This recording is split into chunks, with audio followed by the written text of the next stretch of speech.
2001, eu fui designado para ir para Guarapuava. E quando eu cheguei em Guarapuava, o irmão Juvenílio cuidava da parte da limpeza da igreja. Fazia uma semana que eu estava como pastor, ele entrou no meu gabinete, no meu escritório, e falou: pastor, eu vim ver se o senhor vai permitir, com molho de chave, que eu continue com as chaves da igreja. Eu tenho todas as chaves dos escritórios, dos departamentos aqui, porque eu faço a limpeza da igreja. Aí eu falei: mas, irmão Juvenílio, quanto a igreja lhe paga por mês? A igreja estava enfrentando algumas dificuldades financeiras, para a gente ver se a igreja vai ter condições de continuar pagando. Ele olhou para mim e falou: pelo amor de Deus, pastor, não fale em dinheiro para mim. Eu falei: por quê? Ele falou: não, eu sou aposentado, pastor. Eu limpo a igreja, mas eu não cobro nada. Eu falei: sério, sério. E eu já tinha vindo de situações de processo, de gente que trabalha 15 dias para a igreja e quer ganhar 10 mil reais de processo. Eu falei: isso não vai dar bom, não. Quanto tempo faz? Ele falou: faz uns 3, 4 anos, desde que me converti. Eu falei: se esse irmão levar a igreja na justiça... Quantas vezes o senhor limpa a igreja? Ele falou: quase todo dia eu venho de manhãzinha limpar. Eu falei: piorou. Eu fiquei pensando na minha cabeça. Mas falei: tá bom, irmão, pode seguir então. Eu falei: vou observando. Que aí você vai conhecendo a pessoa, tal.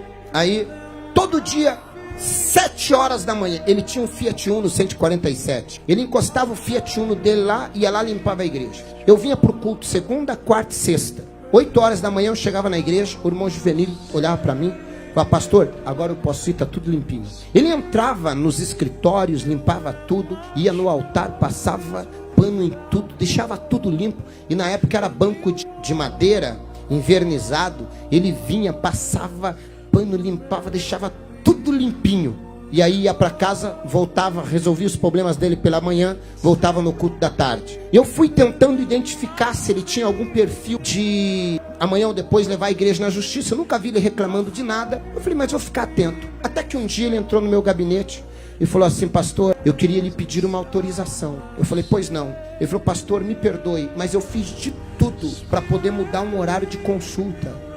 E o médico não tem outro horário, só pode me atender 8 da manhã. Eu estou com alguns problemas de saúde e eu queria pedir se o senhor me libera de eu limpar a igreja esta quarta-feira. Só que se o senhor disser que não tem problema, eu remarco consulta de novo, espero, era pelo SUS, espero nem que demore 6 meses, mas eu não vou abrir mão de cuidar da igreja para uma consulta. Eu falei: irmão Juvenílio, quanto o senhor ganha para limpar a igreja? Ele falou: não, nada, pastor. Eu falei: irmão Juvenílio, o senhor não é um funcionário, o senhor não tem carteira assinada. O senhor não precisa nem justificar. É problema de saúde, vai cuidar da tua saúde. Eu falei: pastor, o senhor não vai ficar bravo comigo? Eu falei: meu Deus, esse irmão é diferenciado. Eu falei: tem gente que arruma, ganhando, arruma desculpa para não ir.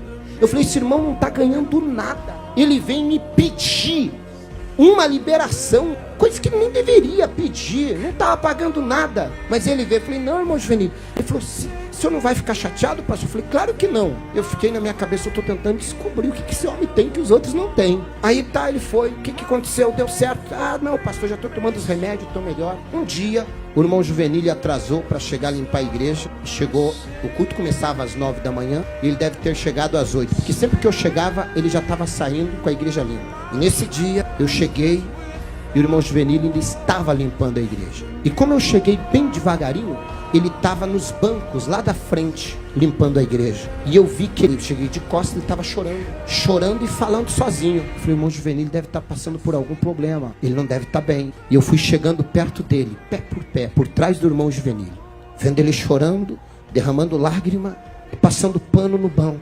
E quando eu cheguei perto dele, eu ouvi a oração de alguém que realmente serve a Deus. E ele estava assim: Senhor, eu era um bêbado, minha família ia se perder, eu não valia nada. E a Bíblia diz, antigamente, só podia entrar no teu santuário os levitas para auxiliar na limpeza, mas no Santo dos Santos, só o sacerdote. E o Senhor me deu a oportunidade de poder limpar até o teu altar, aonde o teu servo vai pregar. Eu, um bêbado, estaria morto se não fosse o Senhor.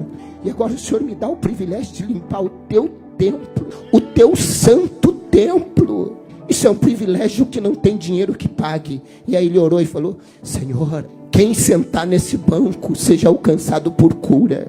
Usa o pastor Alexandre hoje por milagres, para que ele seja usado, para que vidas sejam impactadas, para que eles também encontrem a alegria que eu encontrei em ti, para que eles também encontrem a paz que eu encontrei no Senhor, para que eles encontrem a vida que eu encontrei no Senhor. E ele continuou limpando. Eu falei: Senhor, eu preciso me converter. O culto não era eu que estava fazendo, era ele que estava preparando.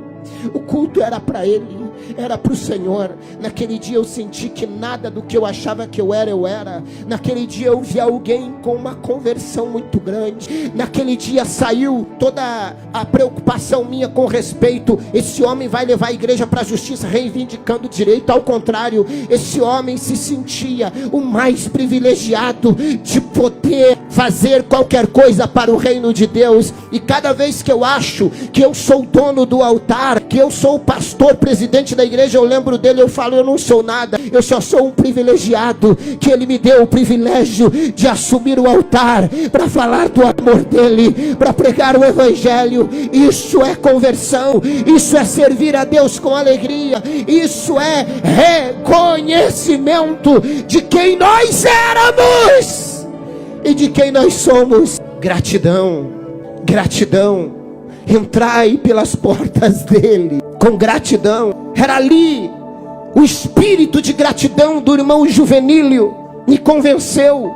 O espírito de gratidão me fez entender que quando você serve com amor, com temor e com gratidão, você consegue manter isso.